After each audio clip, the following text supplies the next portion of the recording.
In the modern world, money was supposed to make life easier. Technology promised efficiency, markets promised opportunity, and financial growth promised security. Yet beneath this promise lies a quiet contradiction. The more complex our financial systems become, the more anxious the human mind appears to be. Never before have people had access to so many tools for earning, investing, and consuming. And never before have they felt so persistently insecure about their future. This is not a failure of technique. It is a failure of understanding. Modern economics is built upon an unspoken assumption that human desire is limitless, and that satisfying it will lead to happiness. Growth must continue, consumption must expand, and scarcity must be feared. Within this framework, anxiety is not an accident, it is a necessary fuel. Fear of not having enough keeps people productive, obedient, and endlessly striving. The system does not aim to free the mind, but to stimulate craving in ever new forms. From a Buddhist perspective, this is immediately recognizable. The Buddha identified craving, as the root of suffering, not because desire is morally wrong, but because it is structurally insatiable. Craving promises relief in the future while generating restlessness in the present. When an economic system is designed around the continuous activation of craving, it cannot produce inner peace, no matter how wealthy it becomes. It can only produce temporary satisfaction followed by renewed hunger. This is why financial success often fails to deliver the freedom it advertises. Wealth increases options, but it also multiplies concerns. More assets require more protection. More income creates more attachment. More consumption raises the baseline of desire. The mind becomes trapped in calculation, comparison, and control.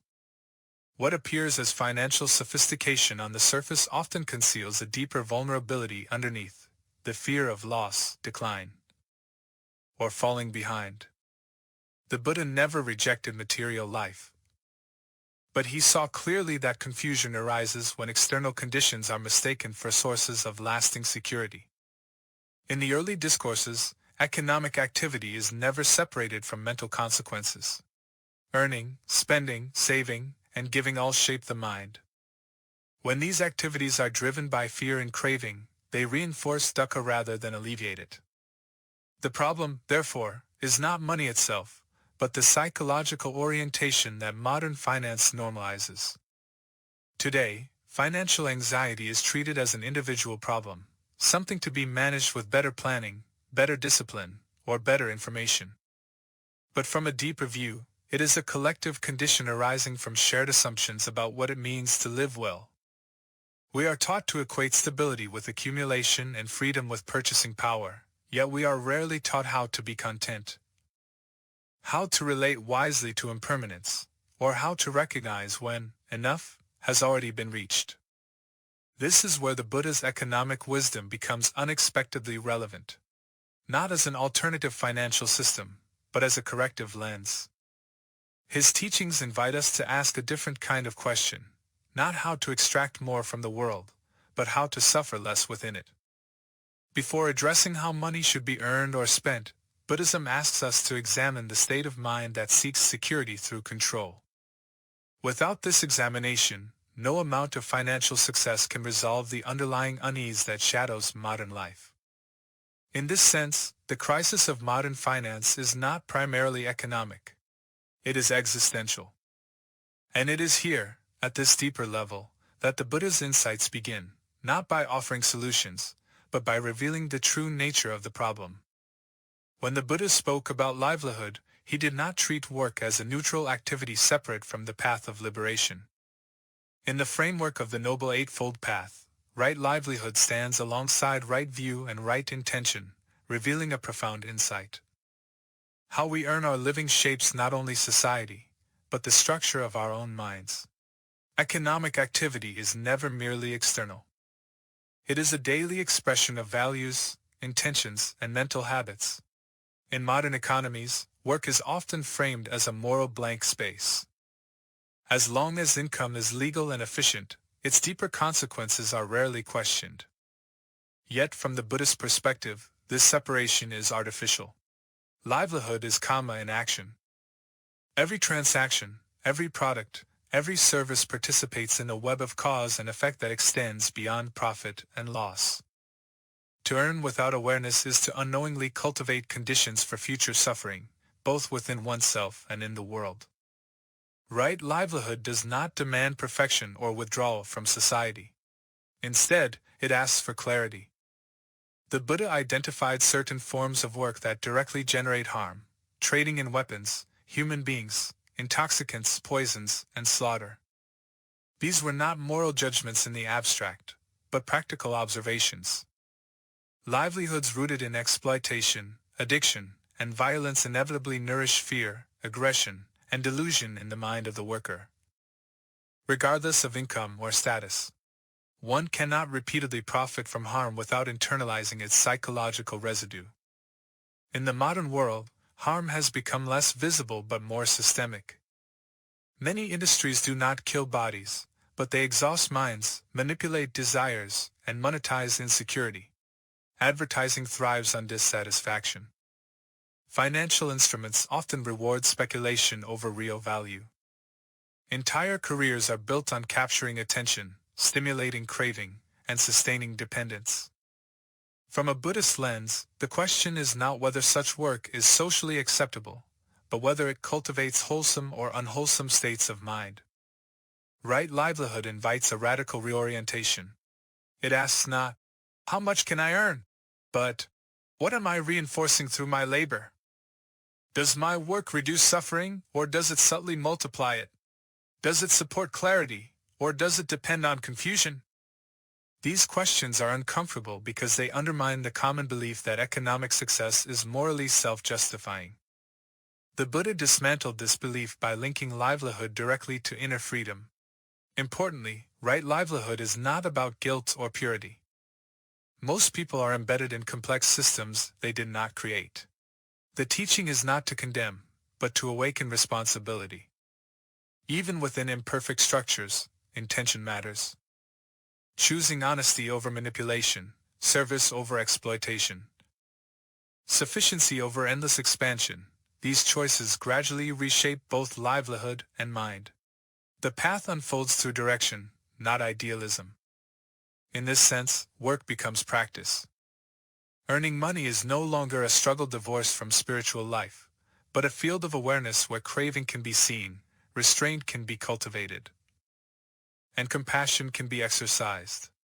Income gained through right means supports not only material survival, but mental steadiness. It reduces internal conflict, because one's actions no longer contradict one's deeper values. The Buddha understood that society cannot be peaceful if its means of survival are rooted in harm.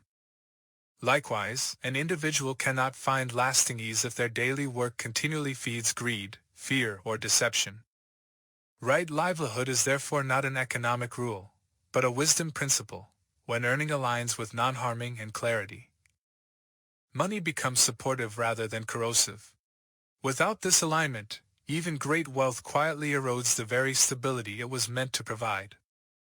If right livelihood addresses how money is earned, the Buddha's wisdom on consumption addresses how money is used. And here the contrast with modern culture becomes especially clear. Contemporary economies are sustained not merely by meeting needs, but by manufacturing desire. Satisfaction is treated as a temporary state, even a dangerous one, because a content consumer is an unproductive consumer. As a result, spending is no longer guided by sufficiency, but by identity, comparison, and emotional regulation. The Buddha approached consumption from an entirely different angle. Rooted in the middle way, his teaching rejected both self-mortification and indulgence, not as moral extremes, but as psychological traps. Indulgence dulls awareness through excess, while deprivation sharpens craving through resistance. Both keep the mind revolving around desire. Wise consumption, by contrast, aims neither to deny the body nor to intoxicate it, but to support clarity and ease. In the early teachings, the use of material resources is repeatedly framed through reflection. One is encouraged to consume food, clothing, shelter, and medicine not for pleasure, status, or beautification, but for the simple maintenance of the body, so that the mind can practice without obstruction. This framing is subtle but revolutionary. It shifts spending from self-expression to functional support. Consumption becomes purposeful rather than compensatory. Modern spending habits, however, are often driven by an attempt to fill an inner lack. When boredom, anxiety, or loneliness arise, consumption offers a quick distraction and a fleeting sense of control. Yet because the underlying unease remains unexamined, the relief fades quickly, and the cycle resumes. From a Buddhist perspective, this is ta in motion, craving seeking resolution through objects that cannot provide it. Wise consumption begins with discernment. It asks whether a purchase reduces suffering or merely postpones it. It distinguishes between genuine needs and desires that have been socially engineered. This distinction is not always obvious, because modern life constantly blurs it. Convenience is marketed as necessity. Luxury is framed as self-care. Excess is normalized as reward. Without mindfulness, spending becomes automatic, and money flows according to habit rather than wisdom. The middle way in spending does not mean austerity or minimalism as ideology. It means responsiveness rather than compulsion. One may enjoy comfort without clinging, beauty without identification, and pleasure without dependence. The key difference lies in whether consumption strengthens awareness or weakens it. When spending aligns with clarity, it brings contentment. When it aligns with craving, it quietly deepens dissatisfaction. Importantly, wise consumption also transforms one's relationship to time. Modern economies encourage immediate gratification and constant upgrading, keeping the mind oriented toward the next acquisition. The Buddha's approach restores a sense of sufficiency in the present. When enough is recognized, urgency dissolves. Life slows. Financial pressure eases not because income has increased, but because desire has softened. In this way, spending becomes an extension of practice. Each decision offers a moment to observe intention, to notice craving arising, and to choose non-reactivity. Over time, this changes not only financial habits, but identity itself. One no longer consumes to become someone, but consumes to support a life of balance and awareness. This is the quiet freedom the middle way offers, a freedom not dependent on how much one owns, but on how wisely one relates to what is already here. One of the most persistent confusions in modern life is the belief that wealth reveals who we are. Income, assets, and lifestyle have quietly become markers of worth, competence, and even virtue. Success is measured numerically, and financial status is treated as a personal achievement rather than a temporary condition shaped by countless causes. From the Buddha's perspective, this confusion is not merely social, it is existential. The Buddha never condemned wealth itself. In the early discourses, there are householders who are praised for using wealth wisely, generously, and without attachment. What the Buddha repeatedly warned against was identification. When wealth becomes mine, in the deeper psychological sense, when it is fused with self-image, it transforms from a useful tool into a source of fear. One does not simply possess wealth, one must defend it, grow it, and compare it. In this way, identity quietly forms around ownership. This is where the teaching of anatta, non-self, becomes directly relevant to financial life. According to the Buddha, what we call a self is not a stable entity, but a dynamic process shaped by conditions. Wealth, like the body and the mind, is impermanent, contingent, and unreliable. To anchor identity in something so unstable is to invite insecurity by design. Loss then becomes not merely financial, but personal. Gain inflates the sense of self. Loss diminishes it. The mind oscillates, never resting. Modern culture reinforces this oscillation. Financial narratives celebrate growth, accumulation, and upward movement, while framing decline as failure. Even poverty is moralized, often subtly, as a sign of inadequacy. From a Buddhist lens, this is a profound misunderstanding. Wealth and poverty are conditions, not identities.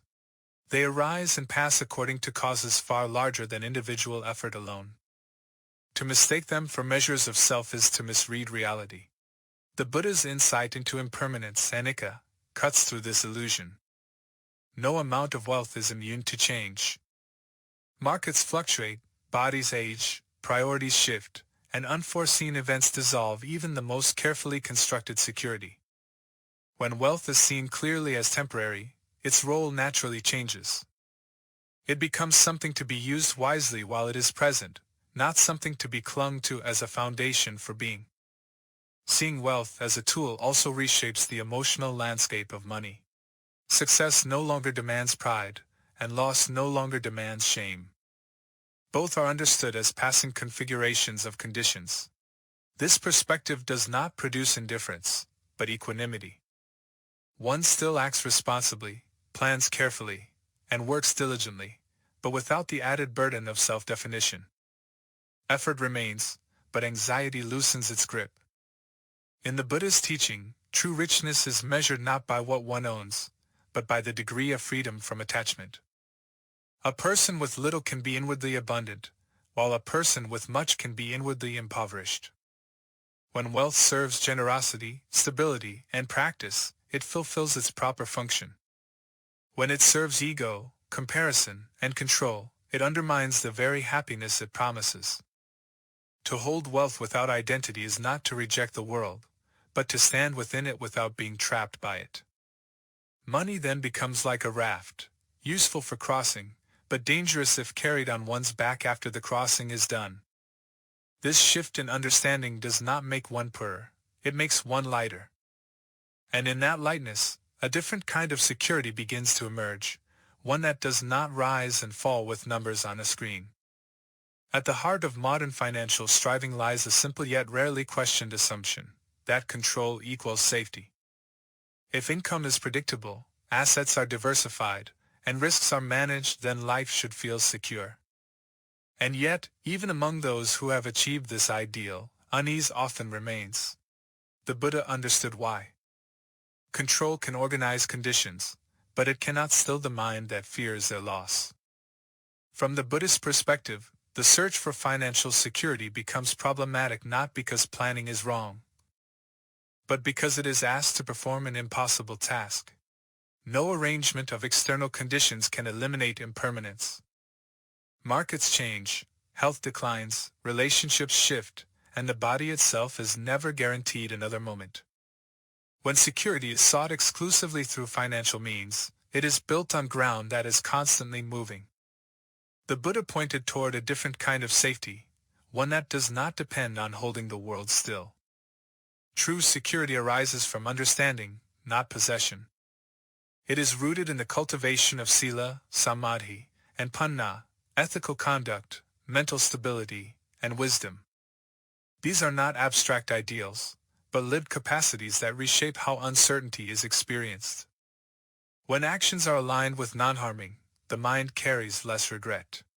When attention is trained, the mind becomes less reactive. When wisdom matures, fear loses its authority. This inner stability does not reject money or responsibility. Rather, it places them in proper perspective. Financial planning becomes a practical support instead of an emotional anchor. Savings are held without clinging. Losses are met without collapse. Gains are enjoyed without intoxication. Life continues to function, but without the constant background tension of self-protection. Modern culture often promises peace at the end of accumulation. Once enough is earned, then one can relax. The Buddha reversed this sequence. Relaxation comes not from having enough, but from knowing enough, from seeing clearly the nature of desire, change, and non-ownership. When this seeing is present, simplicity arises naturally. One needs less, worries less, and trusts more in one's capacity to meet life as it unfolds. This is why the Buddha's economic wisdom is ultimately liberating. It does not offer strategies for beating the system, but insight into stepping out of its psychological grip. When money is no longer burdened with the task of providing existential safety, it becomes lighter, more transparent, and easier to use skillfully. It supports life rather than defines it. In a world obsessed with accumulation, this teaching may appear counterintuitive, even unrealistic. Yet it speaks directly to a quiet truth many already feel, that despite all our financial sophistication, peace remains elusive. The Buddha did not deny this feeling. He traced it to its source and pointed beyond it. True security, in the end, is not the absence of risk, but the absence of inner resistance to reality. When the mind no longer demands that life be controllable in order to be acceptable, freedom appears, not as a future reward, but as a present condition. This is the wealth the Buddha spoke of, one that cannot be lost, stolen, or diminished, because it was never owned to begin with.